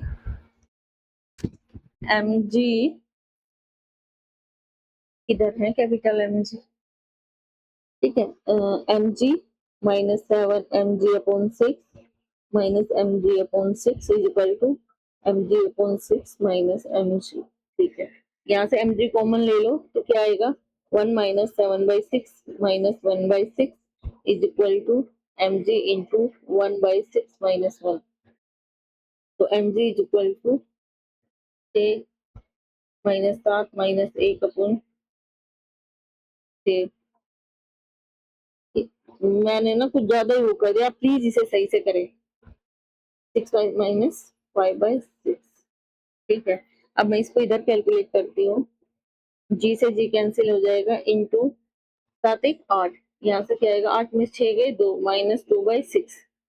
7 1 8 2 6 minus 2/6 m into minus 2/6 is equal to m into minus 5/6। Minus से माइनस 6 से 6 कैंसिल, तो 2m is equal to 5m। ठीक है, तो हमारा सेंट, हमें सेंट का मास निकालना है ना, तो हमने सेंट का मास किससे डिनोट किया था? स्मॉल m से। तो सेंट का मास हमारे पास किसके इक्वल है? Small l, small m। तो यहाँ से स्मॉल m आ जाएगा हमारे पास 2.5m। देखिए इसमें कितना अच्छा था कि हमारे पास बायोएंट फोर्स है, हमें ये पता होना चाहिए क्योंकि हमारे volume of the box same है, density of the water same है, acceleration due to gravity same. तो हमारा first will be the answer. I hope आपको ये 5th क्वेश्चन समझ आया होगा। अब हम चलते हैं नेक्स्ट 6th क्वेश्चन की तरफ। 6th क्वेश्चन में हमें क्या बोला गया है? मुझे नहीं लगता है कि ये एक क्लास में खत्म होगा, आई थिंक मुझे इसकी नेक्स्ट क्लास तो लेनी ही पड़ेगी। तो ये आज तक 2010 में पूछा हुआ है 6th क्वेश्चन। इसमें क्या कह रहा है? Two identical block A and B by the mass connected by a massless string are placed on a frictionless horizontal surface। एक सेकंड रुकना, इसको पहले थोड़ा सा सेट करने दो। फ्रिक्शनलेस हॉरिजॉन्टल सरफेस पे रखी हुई है। A bullet C of same mass moving with speed U strike the block B from behind as shown in figure. Figure इसका डायग्राम था, इसमें बना रह गया है, मैं बनाती हूँ। if the bullet get embedded into the block B, then the impulse on A due to the tension in the B in the string is। चलो मैं इसका डायग्राम बनाती हूँ।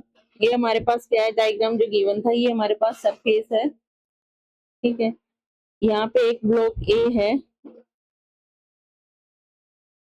ठीक है, ये हमारे पास क्या है, ब्लॉक बी है, ये ए है, ये ब्लॉक बी है, ठीक है, ये दोनों है, ये एक स्ट्रिंग से कनेक्टेड है। इतना आ गया समझ में। तो ये कोई बुलेट है, इसका मास क्या है, एम, ये है सी, ठीक है, ये किस वेलोसिटी से मूव कर रही है, यू वेलोसिटी से मूव कर रही है। इतना समझ आया, ठीक है। और ये जो टॉपिक है, टॉपिक कौन सा है हमारे पास, collision and impulse, Newton law of motion में कोलिजन एंड इम्पल्स यहाँ से लिया गया। अब यहाँ पे मेरी एक चीज समझना, be connected by placed on origin moving with same speed से मूव कर रही है, तो ये सबका स्पीड क्या है हमारे पास, सेम है, ठीक है। चलो अब इसकी एक चीज समझो, अब मेरे पास इस पे हमारे पास कोई बाहर से फोर्स लग रहा है, आपको दिख रहा है, नहीं, यहाँ पे कोई एक्सटर्नल फोर्स नहीं है। अगर यहाँ पे एफ नेट हमारे पास, सॉरी एक्सटर्नल नेट, तो यहाँ पे हमारे पास क्या है, एफ एक्सटर्नल क्या है, 0 है, तो हमारे पास मोमेंटम क्या रहेगा, यहाँ पे कंजर्व रहेगा। आपको एक ये चीज समझनी होगी, ठीक है, मतलब इनके मोशन से पहले जो मोमेंटम है और जो मोशन के बाद मोमेंटम है, दोनों सेम रहेंगे, ठीक है। अब हमारे पास यहाँ पे इंटरनल फोर्स अराइज होगा, जैसे जैसे क्या होगा, ये ब्लॉक, ये मूव करेगी, ये इसमें जाके धस जाती है, ये इसके साथ धस जाती है, ठीक है। तो इनमें क्या होता है, जब ये मूव करता है इसके साथ, तो इसमें एक टेंशन डेवलप होती है, इस तरफ की टेंशन, तो ये हमारे पास इंटरनल फोर्सेज है, ठीक है। तो टेंशन की डायरेक्शन हमारे पास कैसी होगी, ये, ठीक है। तो अगर मैं ये कहता है, ये बिफोर का जो डायग्राम है, ठीक है, यहाँ पे टेंशन नेक्स्ट में दिखाना था, और आफ्टर का जो डायग्राम है, ये बिफोर का है,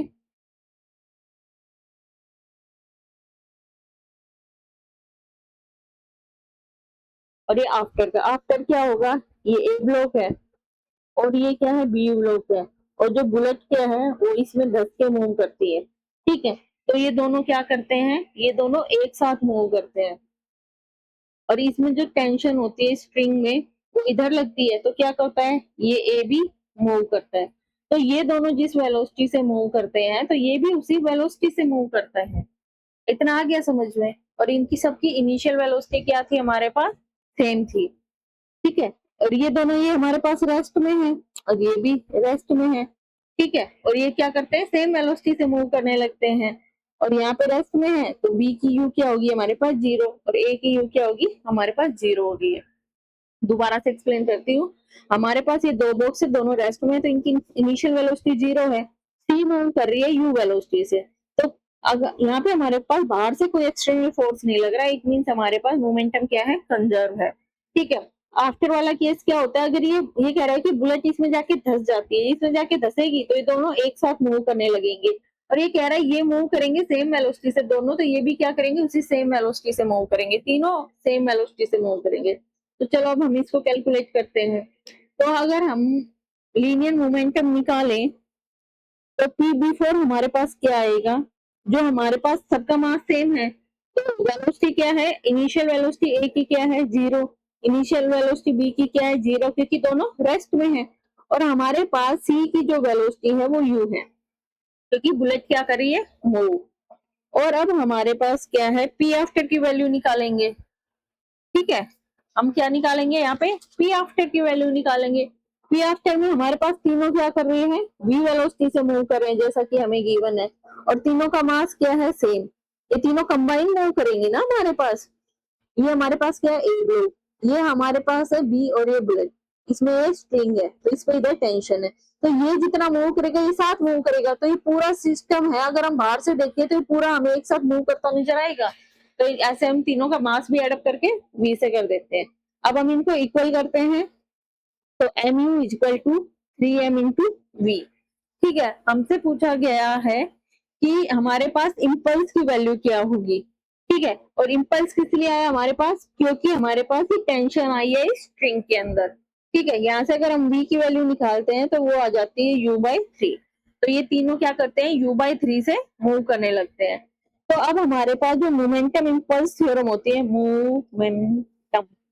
मोमेंटम इम्पल्स थ्योरम, उसके अकॉर्डिंग क्या होता है हमारे पास, क्या होता है, जे होता है वो डेल पी के इक्वल होता है, मतलब चेंज इन लीनियर मोमेंटम। तो मोमेंटम फाइनल का माइनस एम वी मोमेंटम जो है हमारे पास इनिशियल का, और डेल पी हमारे पास किसके इक्वल होता है, M into V final minus V initial. इतना आ गया है आप लोगों को समझ, ठीक है। तो जे हमारे पास किसके इक्वल हो जाएगा, वी फाइनल हमारे पास क्या है, यू बाय 3, इनिशियल क्या है, वी हमारे पास 0, ठीक है। क्यों, हम किसके लिए, ए ब्लॉक के लिए निकाल रहे हैं, ये सब जो निकाल रहे हैं, तो किसके इक्वल आ जाएगा, एम यू बाई 3। तो हमारे पास जो राइट आंसर क्या है, वो किसके इक्वल आ जाएगा, M U by 3, second option. ठीक है, चलो आगे चलते हैं। अब बढ़ते हैं हमारे 7th क्वेश्चन की तरफ। ये पूछा गया है 7th क्वेश्चन हमारे पास 2020 में। ये क्या कह रहा है, which of the following statement is most correct, which of the following statement is most correct. एक सेकेंड रुकना।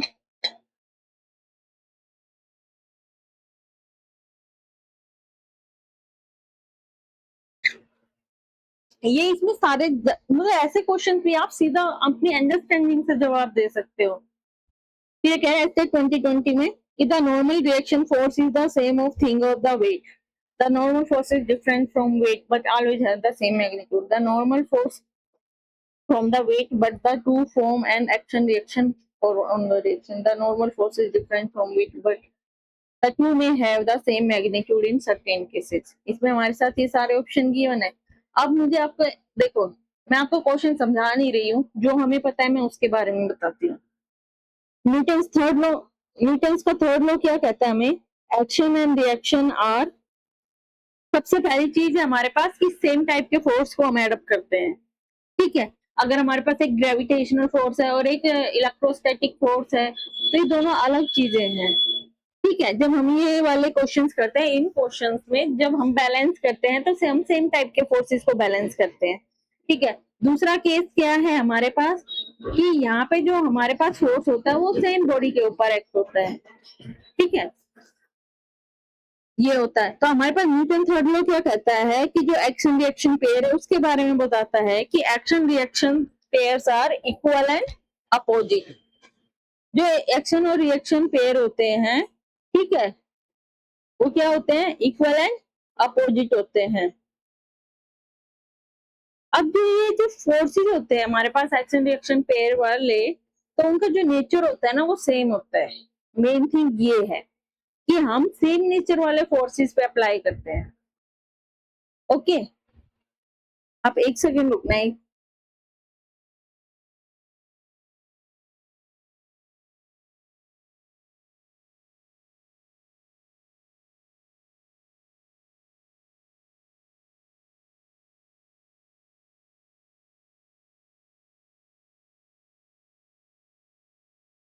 ठीक है, चलो करते हैं स्टार्ट। ठीक है, तो यहाँ पे हमारे पास न्यूटन थर्ड लॉ के अकॉर्डिंग एक्शन रिएक्शन पेयर है वो सेम बॉडी पे एक्ट करते हैं, ठीक है। पर यहाँ पे जो हमसे पूछा गया है, एक तो हमारे पास क्या है, वेट है, और दूसरा हमारे पास क्या था, थोड़ा ध्यान हटते ही, वेट, नॉर्मल रिएक्शन और वेट, हमारे पास है नॉर्मल रिएक्शन और वेट। तो हमारे पास वेट और नॉर्मल रिएक्शन है। तो एक तो क्या है कि ये दोनों फोर्सेस का जो नेचर है ना, ये सेम नहीं है, नेचर इनका क्या नहीं है, सेम नहीं है, ठीक है। वेट हमारे पास कैसा फोर्स है, वेट है हमारे पास ग्रेविटेशनल फोर्स, ग्रेवी, ये आपको पता होना चाहिए। और ये हमारे पास कौन सा फोर्स है, ये हमारे पास इलेक्ट्रोमैग्नेटिक फोर्स, ठीक है। इतना समझ आया कि वेट तो क्या है हमारे पास ग्रेविटेशनल फोर्स, और ये एनआर क्या है हमारे पास इलेक्ट्रोमैग्नेटिक फोर्स। एक पॉइंट आपको ये पता होना चाहिए। दूसरा आपको ये पता होना चाहिए कि ये एक्शन और रिएक्शन पेयर नहीं है, ये एक्शन रिएक्शन पेयर नहीं है, ठीक है, क्योंकि ये सेम ऑब्जेक्ट पे लगते हैं। और हमारे पास न्यूटन थर्ड लॉ के अकॉर्डिंग दोनों क्या है, डिफरेंट ऑब्जेक्ट पे लगने चाहिए, ठीक है, इक्वल और अपोजिट होते हैं, मैग्नीट्यूड सेम होता है, डायरेक्शन अपोजिट होती है, ठीक है, जो हमारे पास न्यूटन थर्ड लॉ के अकॉर्डिंग कंडीशन है। न्यूटन थर्ड लॉ क्या कहता है, action and reaction pair are equal and opposite and act on the two different bodies. तो मैं आपको यहाँ पे ये बताना चाह रही हूँ कि अगर हम उससे सोल्व करने की कोशिश करें तो ऐसा कुछ नहीं है। ये क्या है, हमारे पास दोनों अलग तरह के फोर्स हैं और ये दोनों क्या लगते हैं, सेम बॉडी पे लगते हैं। ठीक है, तो चलो अब आगे करते हैं। और हमें पता है कि वेट हमारे पास mg के इक्वल एक हमारी बॉडी मूव करती है। ठीक है, हमारे पास जी इफेक्टिव की वैल्यू आती है। हम देखते हैं कि हमारा डब्ल्यू की वैल्यू चेंज होती रहती है। ठीक है, तो डब्ल्यू और हमारे पास mg के इक्वल कब आता है, n इज इक्वल टू हमारे पास mg के इक्वल कब आता है। एक सिचुएशन तो हमें पता है कि वेट mg के इक्वल आता है, ये हमारे पास बॉडी है, इस पर हम कोई भी हॉरिजॉन्टल फोर्स नहीं लगा रहे हैं, ना इधर लग रहा है ना इधर लग रहा है। तो यहाँ पे हमारे पास इस पर ग्रेविटेशनल फोर्स लग रहा है mg, अगर इसका मास m है। तो ओनली इस हॉरिजॉन्टल सिचुएशन में जब ये इक्विलिब्रियम में होती है तो हमारे पास n किसके इक्वल होता है, mg के, ड्यूरिंग स्टैटिक इक्विलिब्रियम। स्टैटिक, जैसे बुक है, बुक पे हम ऊपर से बुक है उस पे हम फोर्स लगाते हैं, बुक को पुश करते हैं। ठीक है, या हमने एक काम किया है कि हमने बुक को ना सीधा हॉरिजॉन्टल सरफेस, वो तो हमने बाहर से फोर्स लगा दिया ना, वो नहीं, हमने बुक को क्या कर दिया हॉरिजॉन्टल, क्योंकि हमें इक्विलिब्रियम चाहिए, वहां पे इक्विलिब्रियम है वो चेंज हो जाएगा। ठीक है, बुक है उसको हमने जस्ट हॉरिजॉन्टल सरफेस पे रख दिया, मेरी से मिस्टेक हो गई, मैं गलती से बोल गई, ये हॉरिजॉन्टल सरफेस है, इस पे हमने क्या करा है कि बुक को रख दिया। ठीक है, बुक को रख दिया तो इसका वेट नीचे लगेगा और इस पे जो सरफेस है ऊपर क्या लगाएगा, नॉर्मल डायरेक्शन लगाएगा, अगर ये बुक इस पे है तो static equilibrium on horizontal surface, on horizontal surface. और जो अलग अलग सिचुएशन आएंगी वो क्या होंगी, अलग अलग वैल्यू देंगी। बस ये सिचुएशन है, इसमें हमें n को mg के इक्वल वैल्यू मिलती है। एक मैंने आपको एग्जांपल दिया है कि हाँ ऐसी सिचुएशन है। अब मान लो कि अब मैं कोई भी, हमारा जैसे लिफ्ट थी, हमने ऊपर की तरफ उसको एक्सेलरेट करवाया ए एक्सेलरेशन से, तो यहाँ हमारे पास n किसके इक्वल आ गया, m इंटू जी प्लस ए। ठीक है, ये दोनों इक्वल नहीं है ना, एक्सेलरेशन आते ही क्या होगा, N is equal to mg के इक्वल नहीं होगा, नीचे जाएगा तो माइनस जी हो जाएगा। समझ पा रहे हो। ठीक है, तो यहाँ पे हमारे पास क्या होता है, वेरिएबल मैग्नीट्यूड होता है इनका, ये दोनों एक ही टाइम पे सेम होते हैं जब ये हॉरिजॉन्टल के अंदर स्टैटिक इक्विलिब्रियम में होते हैं। अरे तो अब बताओ हमारे पास कौन सा ऑप्शन ठीक है, इन सब में से पढ़ो, बताओ आया आप लोगों को समझ। तो नॉर्मल रिएक्शन सेम थिंग नहीं है, different different from but the two form and action different. अभी मैंने आपको न्यूटन थर्ड लॉ इसके लिए एक्सप्लेन किया है कि ये न्यूटन थर्ड लॉ को फॉलो नहीं कर रहे हैं, क्योंकि वो डिफरेंट बॉडीज पे एक्ट करते हैं, ये दोनों क्या कर रहे हैं, सेम बॉडी पे एक्ट कर रहे हैं। ठीक है, और इसमें इनका जो इनहेरेंट नेचर होता है फोर्सेस का वो डिफरेंट है, और जो न्यूटन थर्ड लॉ में जो फोर्सेस का नेचर होता है वो सेम होता है।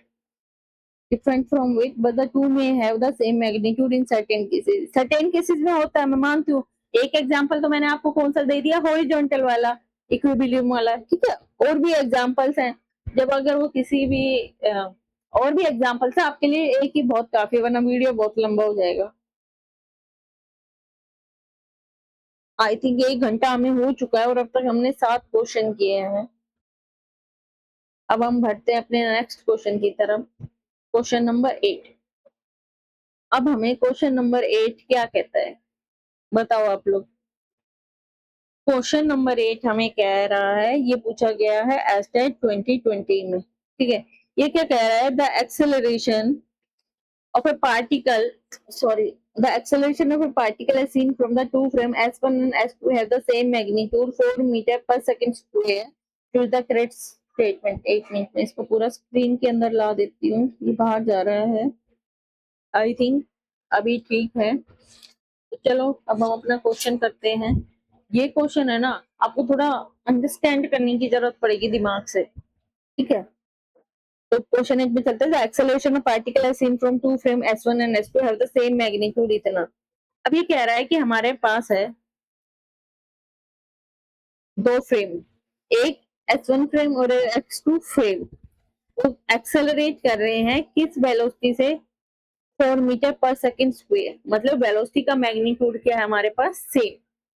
इसने हमें डायरेक्शन को लेके कुछ नहीं बोला, इसने हमें जस्ट ये बोला कि वेलोसिटी की डायरेक्शन क्या है ना, वेलोसिटी का मैग्नीट्यूड क्या है, ए। मैं आपको सीधा जस्ट मतलब अपने हिसाब से बताती हूँ, ठीक है? तो अगर हम सोचना चाहें, तो मान लो ये S1 है, ये एक्सेलरेट कर रहा है, ये S2 है, ये एक्सेलरेट कर रहा है, ये क्या कर रहे हैं? सेम डायरेक्शन में एक्सेलरेट कर रहे हैं। अगर सेम में कर रहे हैं, तो अब हम रिलेटिव एक्सेलरेशन निकालेंगे, तो 4 माइनस 4 क्या हो जाएगी? 0। दूसरा केस क्या हो सकता है कि दोनों परपेंडिकुलर करें। तीसरा केस क्या हो सकता है? दोनों अपोजिट करें। तो ठीक है, ये परपेंडिकुलर वाला केस है, तो परपेंडिकुलर वाला केस तो इन दोनों के बीच में लाई करेगा, तो उसको हम अभी छोड़ के पहला और आखिरी ये केस डिस्कस करते हैं। अपोजिट में कर रहे हैं, तो यहाँ पे हमारे पास, यहाँ पे तो हमें एंगल सोल्व करना पड़ेगा ना, इतने झंझट में नहीं पड़ेंगे हम मिनिमम और मैक्सिमम वाला केस लेंगे। ठीक है, यहाँ पे हमारे पास मिनिमम वैल्यू आएगी, यहाँ पे हमारे पास मैक्सिमम वैल्यू आएगी, क्योंकि अपोजिट डायरेक्शन में दोनों एड अप होंगी एक्सेलरेशन, तो ये 8 आ गई। तो ये 0 है, ये 8 है, और बीच में बहुत सारे हर एंगल के लिए केस आएंगे, क्योंकि इन्होंने हमें स्पेसिफिक डायरेक्शन नहीं दी ना। तो यहाँ से अगर हम देखें, तो हमारी वैल्यू कहाँ से कहाँ जाएगी? मिनिमम से मैक्सिमम 0 से 8 के बीच में जाएगी। और यहाँ से हम देखें, the acceleration s2 with respect to n may be either 0 और 8। ये क्या कह रहा है कि तो 0 होगी या 8 होगी? नहीं, उसकी हमारे पास स्पेसिफिक डायरेक्शन नहीं दी ना, तो हमें बीच के एंगल वाली डायरेक्शन भी लेनी पड़ेगी। फिर ये क्या कह रहा है? s2 with respect to s1 may be anything, ये एनीथिंग वाला ऑप्शन आएगा, और 0 से 8 के बीच में, तो ये हमारे पास करेक्ट ऑप्शन है। ये इतना चीज आपको समझ आया होगा। अब मैं इसको आपको न्यूमेरिकल से समझाने की कोशिश करती हूँ।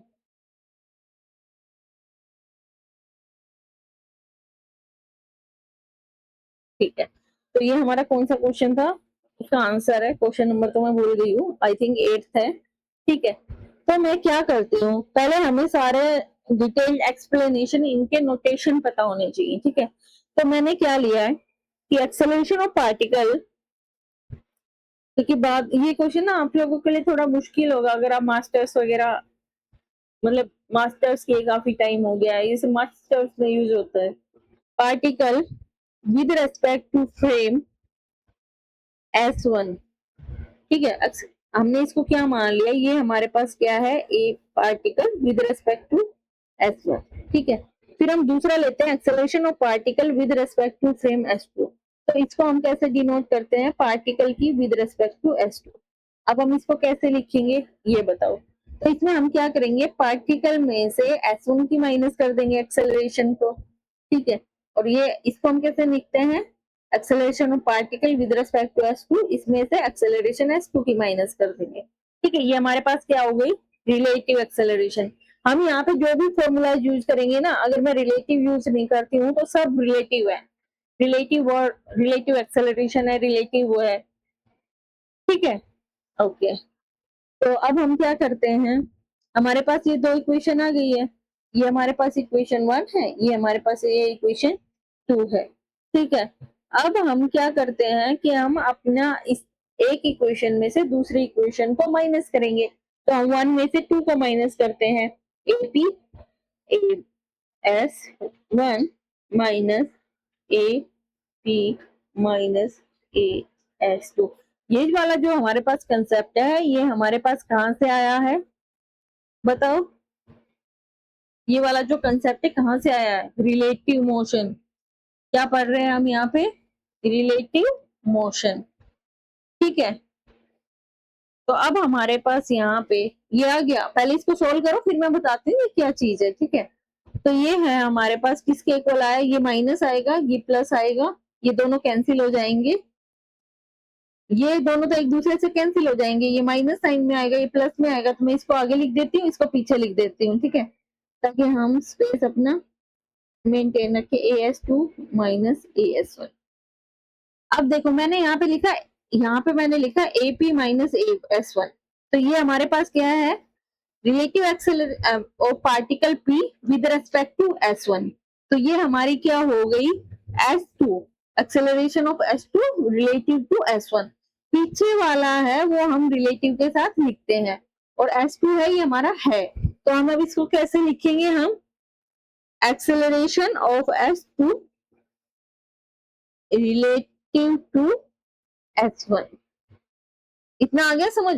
ये मैंने आपको समझाने के लिए ऐसे लिखा है। ठीक है, तो ये हमारे पास क्या हो गई? फोर्थ इक्वेशन हो गई। आगे इतना समझ में? ठीक है, आपको इतना समझ में आया तो बहुत अच्छा है। एक आप ना, और इसको हम डिनोट कैसे कर सकते हैं कि acceleration of S2 with respect to S1। ठीक है, हमने अपने तीनों लिख लिए हैं कि P की रिस्पेक्ट टू S1 ऐसे लिखते हैं, इसको ऐसे लिखते हैं, और S2 को S1 के लिए ऐसे लिखते हैं। इतना आपको समझ आ गया है? ठीक है, अब मुझे क्या चाहिए, मुझे पार्टिकल की एक्सेलरेशन चाहिए with respect to S1। Particle की एक्सेलरेशन कैसे चाहिए मुझे? With respect to S1।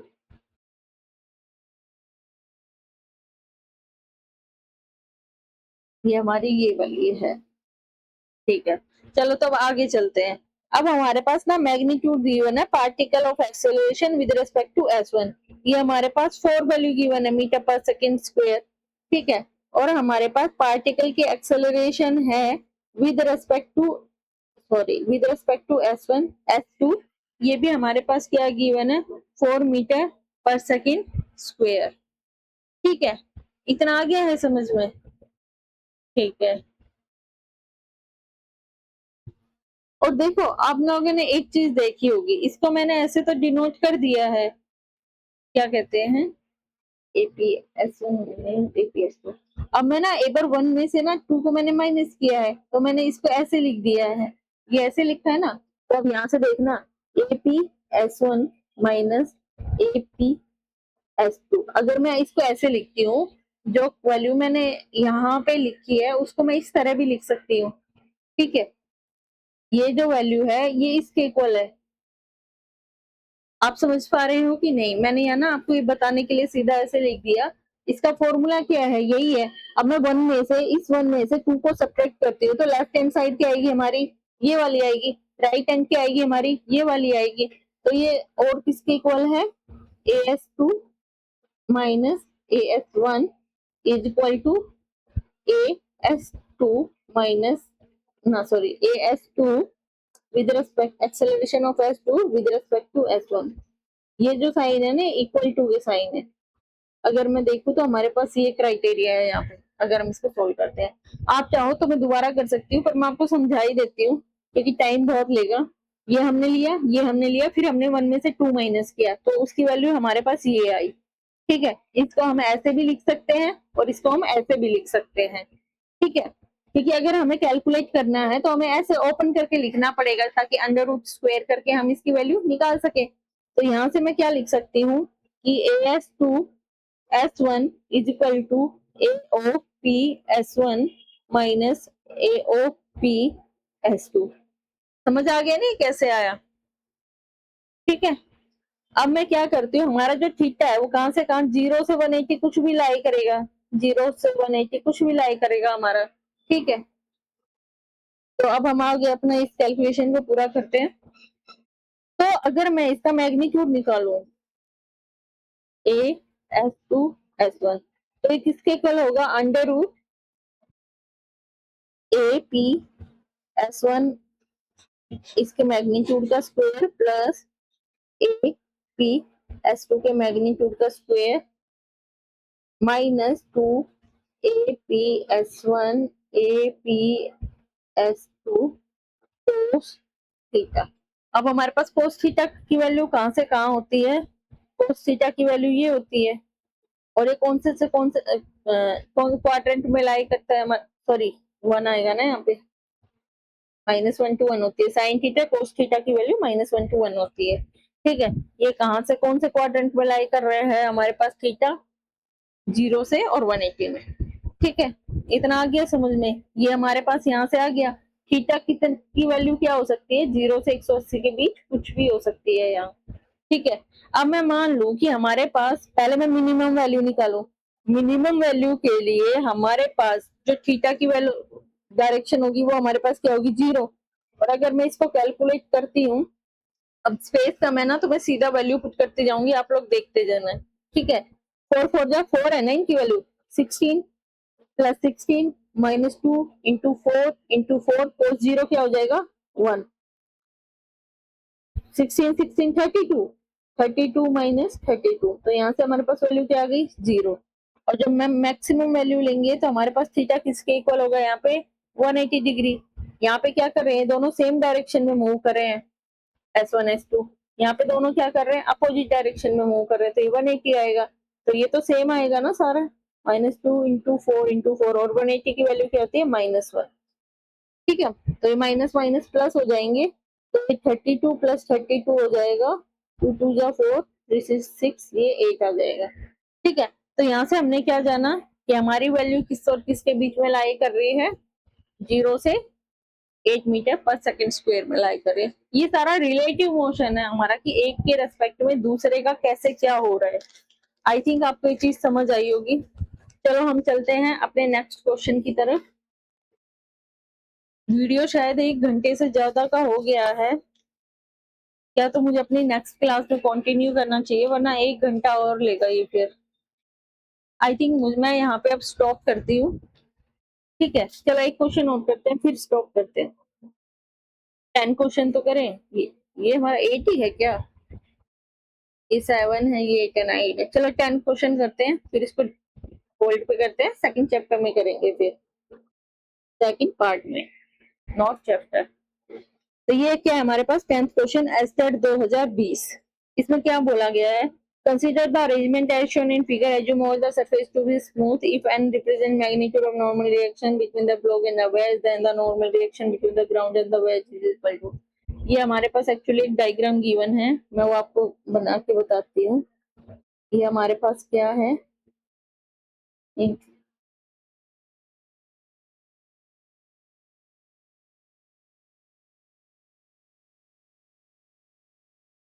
ठीक है, इसका मास क्या है हमारे पास m।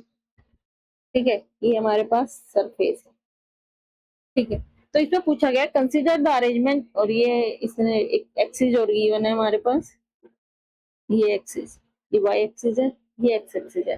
तो इसमें हमें कहा गया है consider the arrangement shown in figure, assume सब सरफेस स्मूथ है। इसका मतलब क्या है, म्यू की वैल्यू क्या है हमारे पास 0 है। इतना समझ आ गया कि सारे सरफेसेस स्मूथ हैं, तो म्यू की वैल्यू जो हमारे पास क्या आएगी, 0 होगी। ठीक है, मतलब ये फ्रिक्शनलेस सरफेसेस है, फ्रिक्शनलेस सरफेस है ये सारे। यहाँ पे म्यू की वैल्यू क्या है, 0 आएगी। ठीक है, स्मूथ है। N represent magnitude of normal reaction between the block and wedge. N हमारे पास क्या डिनोट करता है, normal reaction between the block and wedge. ये अगर इस पे नॉर्मल रिएक्शन है तो ये अपोजिट में इतना इसको नॉर्मल रिएक्शन देगा। ठीक है,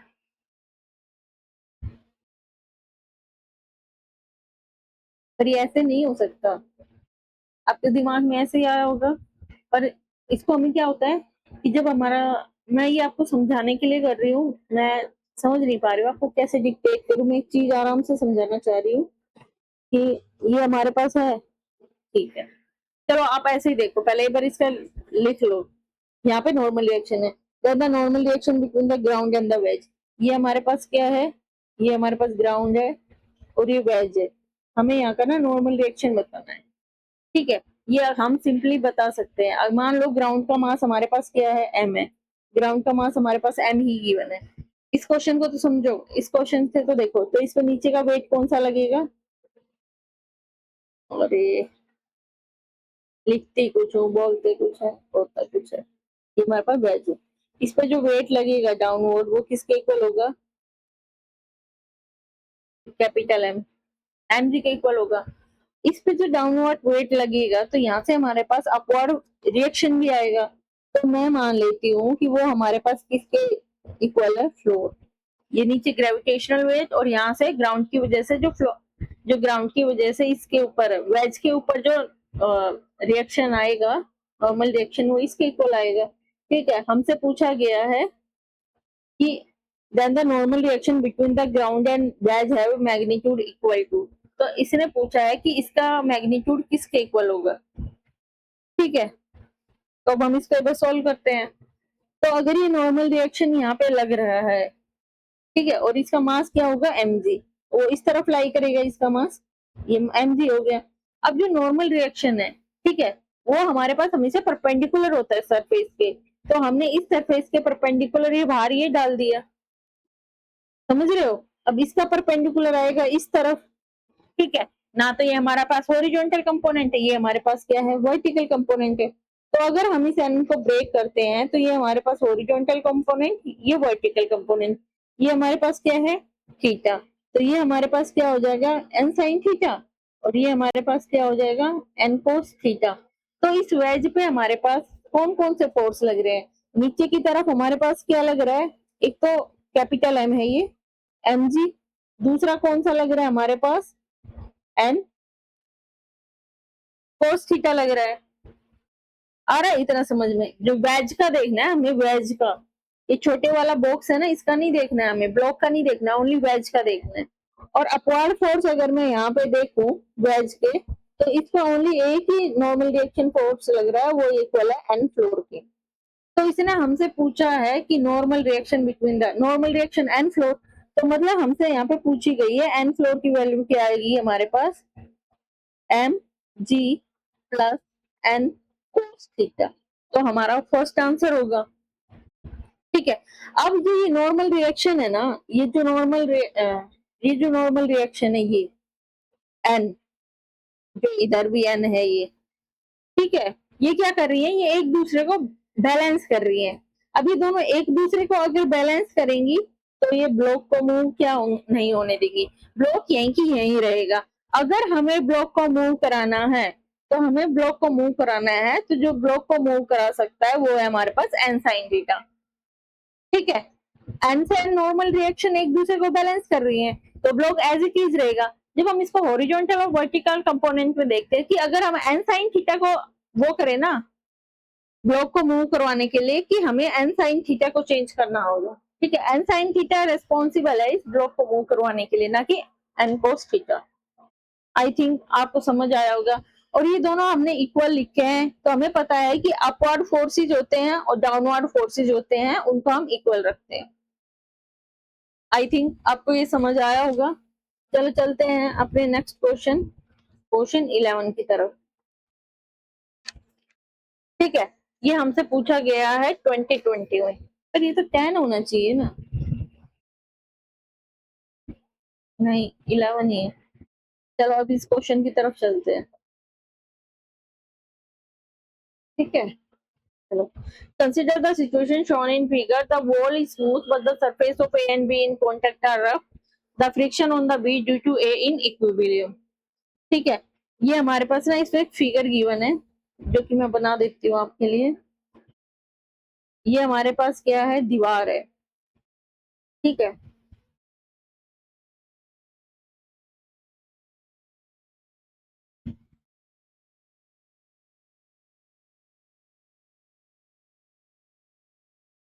ये हमारे पास ए है, ये हमारे पास बी है, इस पे जो हमारे पास फोर्स लग रहा है ये एफ, ये हमारे पास सिचुएशन। ठीक है, तो देखना, आपको क्वेश्चन पढ़ते ही आंसर मिलेगा। Consider the situation shown in figure, the wall is smooth, ये यहाँ से क्या है स्मूथ, स्मूथ का मतलब है यहाँ पे फ्रिक्शन क्या है हमारे पास जीरो है, तो म्यू की वैल्यू क्या है जीरो। अगर यहाँ पे फ्रिक्शन नहीं है तो हम इस पे कितना भी फोर्स दे ले, ये कभी भी इक्विलिब्रियम में नहीं आएगा, ये सारा सिस्टम नीचे चला जाएगा। ठीक है, आया इतना समझ में आप लोगों को। तो हम बता ही नहीं सकते हैं, हम कह ही नहीं सकते हैं कि सिस्टम क्या रहेगा, इक्विलिब्रियम में रहेगा। किसी भी चीज को पहले हैपन होने के लिए उसका एग्जिस्टेंस होना जरूरी है। अगर यहाँ पे म्यू की वैल्यू हमारे पास क्या है, यहाँ पे हमारे पास म्यू की वैल्यू क्या है, जीरो है, इट मींस फ्रिक्शनलेस सरफेस है कंप्लीट। और इस बॉडी को मूव कराने के लिए, अगर ये मूव करती है तो उसके लिए क्या होता है, इसका वेट लगेगा नीचे, जो इसकी mg की वैल्यू होती है, और इसको बैलेंस करने के लिए यहाँ पे ऊपर एक फ्रिक्शनल फोर्स लगेगा जो इसको बैलेंस कर पाए। पर ये फ्रिक्शनल फोर्स यहाँ नहीं लग सकता, क्यों, क्योंकि फ्रिक्शनल लेस सरफेस है, इट मींस ये बॉडी यहाँ पे रुकेगी नहीं, mg की वजह से ये क्या आ जाएगी, नीचे आ जाएगी। आई होप आपको ये समझ आया होगा। आप चाहते हो तो मैं इस पे आपको एक काम करती हूँ, फोर्स बना के दिखा देती हूँ किस पे कौन सा फोर्स लग रहा है, इतना हमें भी समझ होना चाहिए, है ना। अगर हम इसका वेट देखें तो वेट की वजह से इस पे ग्रेविटेशनल जो होगा वो इसकी वैल्यू होगी एम ए वन, इसकी होगी एम ए वन नहीं ए जी, एम बी जी। इतना आ गया है समझ में। अब ये वेट नीचे जा रहा है, ठीक है, ये नीचे जा रहा है, तो ए की वजह से जो बी पे फोर्स लगेगा वो कहाँ लगेगा, नीचे, एफ ए बी। और इसको बैलेंस करने के लिए जो ऊपर फोर्स लगेगा वो लगेगा FBA। ठीक है, अगर हम बी को फोर्स दे रहे हैं, हम यहाँ से क्या कर रहे हैं, बी को फोर्स दे रहे हैं, फोर्स दे रहे हैं तो ये जो फोर्स है इस पे भी अफेक्ट करेगा, यहाँ पे करेगा ना। तो बी की वजह से ए पे भी फोर्स आएगा, तो जो ये वाला फोर्स होगा वो हमारे पास किसके इक्वल होगा, एफ, अरे सॉरी फोर्स नहीं आएगा, नॉर्मल रिएक्शन आएगा। हम इसको फोर्स दे रहे हैं तो ये इस पे धक्का लगाएगा, तो इसके लिए यहाँ पे क्या आएगा, नॉर्मल रिएक्शन आएगा। तो ये हमारे पास क्या है, नॉर्मल रिएक्शन बी का ए पे। इतना आ गया है समझ, ठीक है। अब यहाँ पे ये इस पे फोर्स लगा रहा है, तो ये ए है, ये बी पे भी फोर्स लगा रहा है। मैं कह रही हूँ कि जो बी है वो ए पे फोर्स लगा रहा है, तो ए क्या करेगा, वो बी पे भी फोर्स लगाएगा, तो इसकी भी वैल्यू होगी, यहाँ पे इसकी वैल्यू क्या होगी, F B A, A B sorry, अरे एक सेकेंड यार, फोर्स और नॉर्मल रिएक्शन में ना मैं बोलने में दिक्कत हो रही है, एक मिनट रुको।